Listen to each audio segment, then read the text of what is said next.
بسم اللہ الرحمن الرحیم۔ سورۃ الواقعہ قرآن پاک کی ایک مبارک سورت ہے، بڑی مجرب سورت ہے، اپنے اندر بے شمار فوائد کو چھپائے ہوئے ہے۔ سورۃ الواقعہ یہ 27ویں پارے میں 56 نمبر سورت ہے۔ اس کا پڑھنا یعنی تلاوت کرنا اور اس کی تلاوت سننا دونوں ہی بڑی بابرکت ہے۔ انشاءاللہ دونوں چیزیں آپ کے سامنے پیش کی جائیں گی۔ پڑھنا چاہیں تو پرنٹ کے ذریعے پڑھ سکتے ہیں اور سننا چاہیں تو سن سکتے ہیں، اور اس کے فوائد بھی آپ کے سامنے گوش گزار کیے جائیں گے۔ ٹھیک ہے، تو توجہ سے سنیے گا، آخر تک ویڈیو کو دیکھیے گا، سنیے گا۔ انشاءاللہ آپ کا یہ دیکھنا آپ کو فائدے سے محروم نہیں کرے گا۔ پہلی بات ہے کہ سورۃ الواقعہ کا جو واقعہ کا پہلا فائدہ ہے نا، وہ یہ ہے کہ کوئی بندہ اگر فاقہ زدہ ہو گیا، کوئی تنگ دست ہو گیا، مال کی کمی آ گئی، تو فاقوں سے تنگ ہو کر گھر میں اکثر اس کو رہتا ہو تو وہ روزانہ کیا کرے، مغرب کی سنتوں میں سورۃ الواقعہ پڑھتا رہے، یا سنتوں کے بعد، یعنی حافظ نہیں ہے تو بعد میں بھی پڑھ سکتا ہے، تو پڑھے تو فاقہ سے اللہ تعالیٰ اس کو نجات دیں گے اور ایسے زندگی بسر کرے گا انشاءاللہ تعالی۔ یہ مجرب چیز ہے۔ اور اس طرح اگر بارش کی ضرورت ہے، بندہ چاہتا ہے کہ بارش ہو جائے، میری فصل اچھی ہو جائے گی، مجھے فلاں فائدہ حاصل ہو جائے گا، تو پھر کیا کرے؟ جب بارش کی تمنا ہونا تو پھر 7 مرتبہ روزانہ سورۃ الواقعہ پابندی کے ساتھ پڑھی جائے، انشاءاللہ تعالی بارش ہوگی اور خشک سالی ختم ہو جائے گی۔ اور اگر بارش زیادہ آ گئی ہے، یعنی بہت زیادہ بارش آ گئی، کثرت سے سیلاب آ گیا، بارش رکتی نہیں ہے، تو سورۃ الواقعہ روزانہ باوضو 5 مرتبہ پابندی کے ساتھ پڑھے، انشاءاللہ تعالی بارش رک جائے گی اور آسمان کھل جائے گا۔ باغ میں پھلوں کی اگر کثرت چاہتا ہے اور تمام آفات سے حفاظت چاہتا ہے تو پھر کیا کرے کہ باوضو سورۃ الواقعہ کو کاغذ پر زعفران سے لکھ کر باغ کے کسی درخت پر لٹکا دے، تو اللہ تعالیٰ کے فضل و کرم سے باغ میں خوب پھل آئیں گے اور باغ ہر قسم کی ارضی و سماوی آفات سے محفوظ رہے گا۔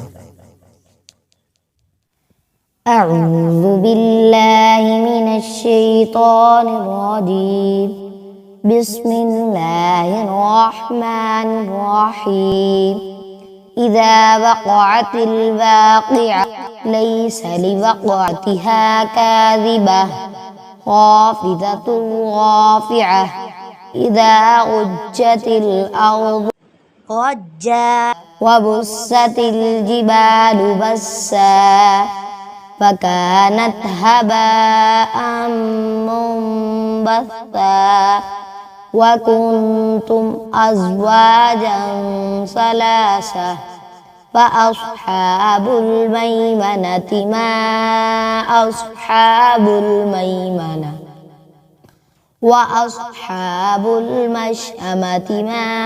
أصحاب المشأمة والسابقون السابقون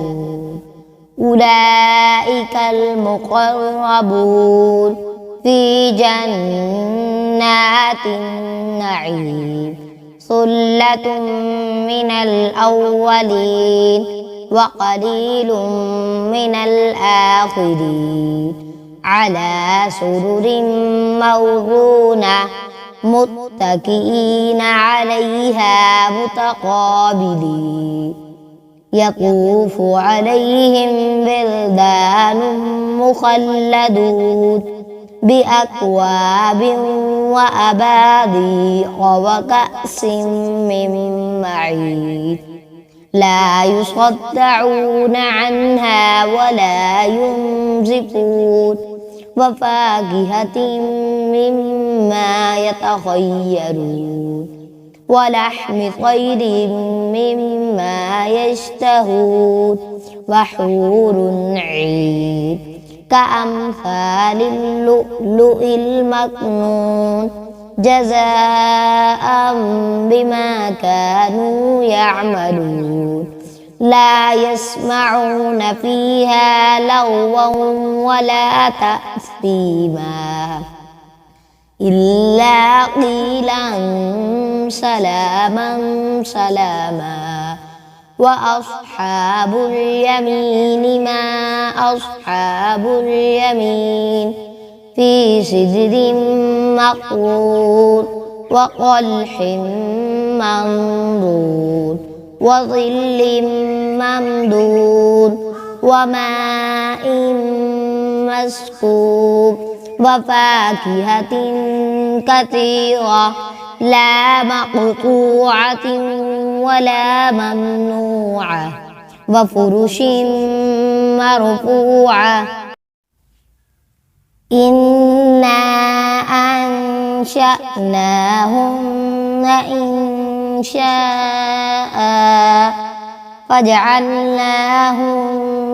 أبكارا عربا أترابا لأصحاب اليمين ثلة من الأولين وثلة من الآخرين وأصحاب الشمال ما أصحاب الشمال في سموم وحميم وظل من يحموم لا بارد ولا كريم إنهم كانوا قبل ذلك مترفين وكانوا يصرون على الحنص العظيم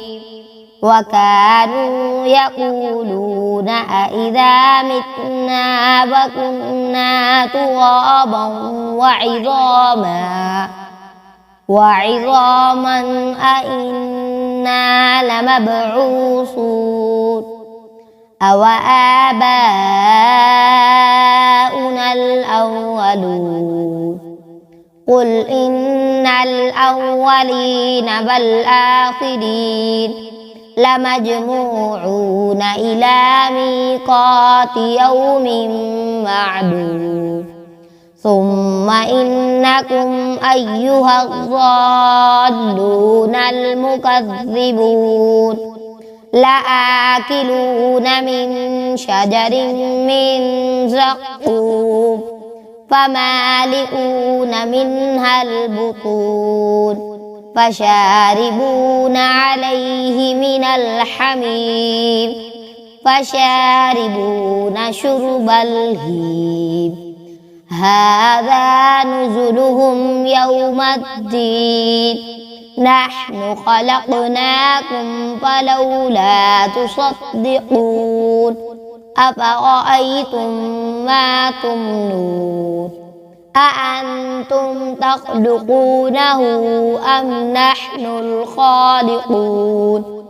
نحن قدرنا بينكم الموت وما نحن بمسبوقين على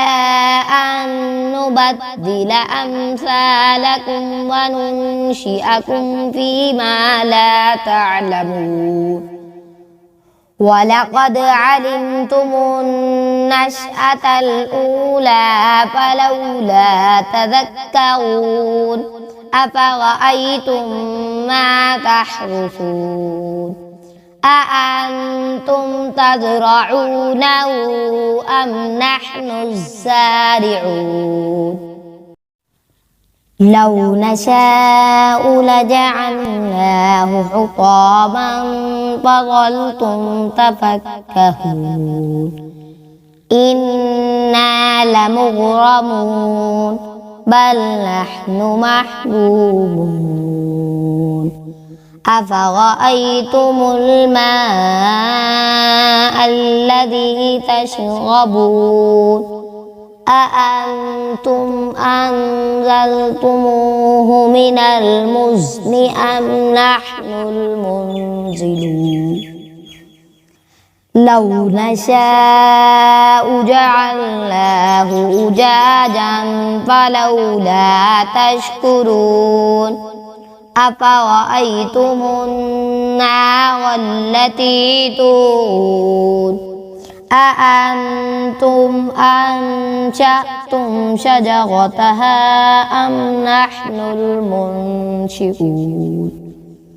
نحن جعلناها تذكرة ومتاعا للمقوين